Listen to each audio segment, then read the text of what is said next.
Hi, I'm Julie, and I am going to introduce the arguments that creationists made, and I'm going to refute them all. So, argument 1. If humans evolved from apes, then why are there still apes? Well, the thing is, there is a cause named natural selection and evolution, and it is also called the survival of the fittest because in natural selection, only the ones who are strong enough can survive. According to natural selection, the apes, a long time ago, the apes who had the need to evolve into humans, which means to stand up, would have stood up. But the ones who didn't have the need, well, for example, the apes who had food down below, didn't have the need to stand up, so they would have stayed apes, and the one who stood up became humans. Argument 2. You cannot test evolution. It requires millions of years. Evolution is not testable. Therefore, it cannot be a theory. Well, we have evidence that evolution has been tested over the years. Evolution actually happened over the years. It's the embryos. Darwin, when he tested the embryos or studied the embryos, he found out human embryos had slits in their ears where ears are supposed to be. He found slits that were exactly like gills in a fish.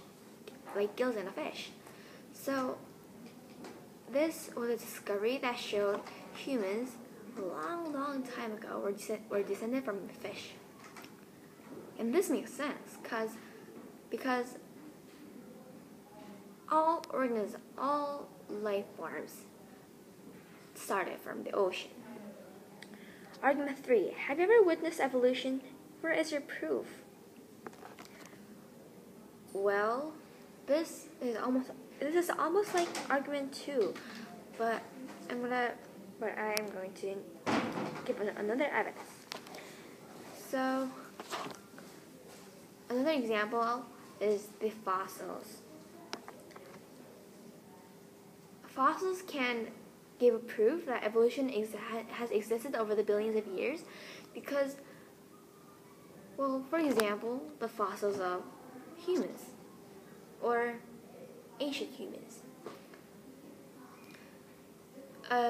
Scientists have dug out various fossils of human life forms, and over time they have gradually became from more ape-like creatures into human-like creatures. This is why evolution does exist. Also, that digging out fossils does not take billions of years.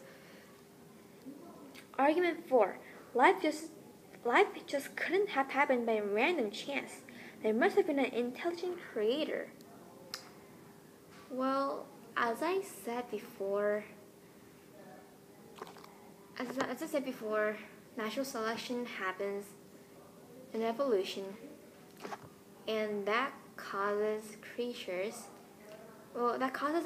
offsprings from an organism to be all slightly different. And the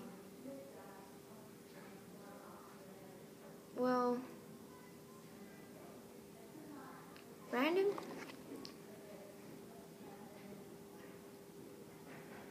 we couldn't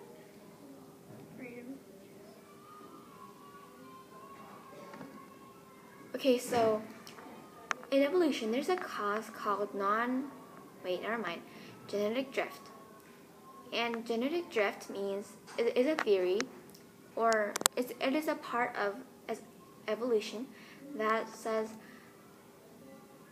survival and reproduction is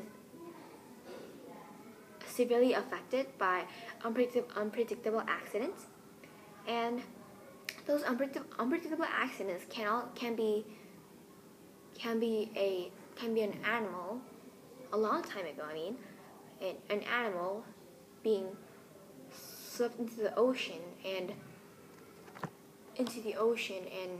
being swept to another location and mating with and reproducing with another species.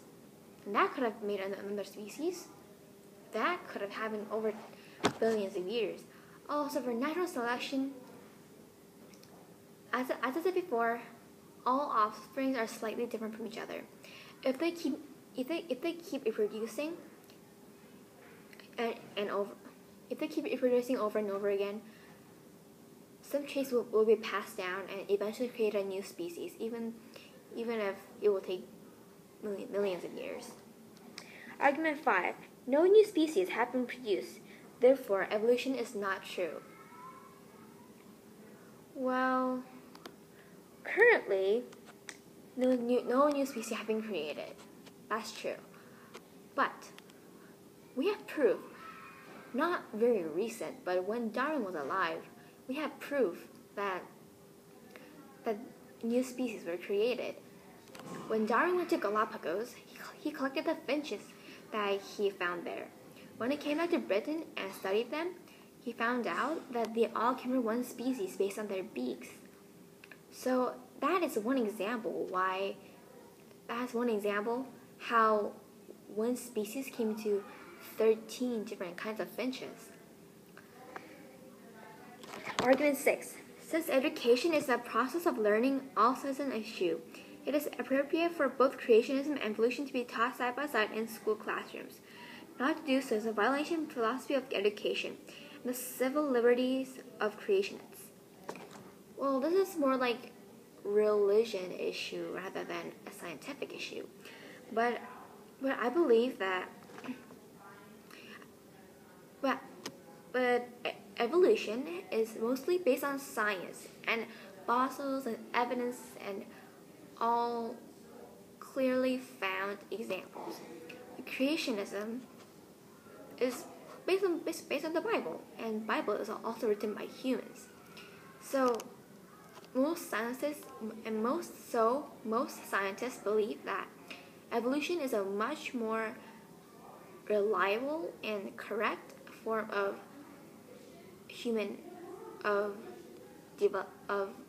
life development rather than creationism. Also, in religious aspects, the students who don't believe Christianity would think that creationism doesn't make any sense. Well, there wouldn't be. Well, there could be no God in the world. So why should we believe creationism? So this could grow into a religious issue also. Okay, thank you.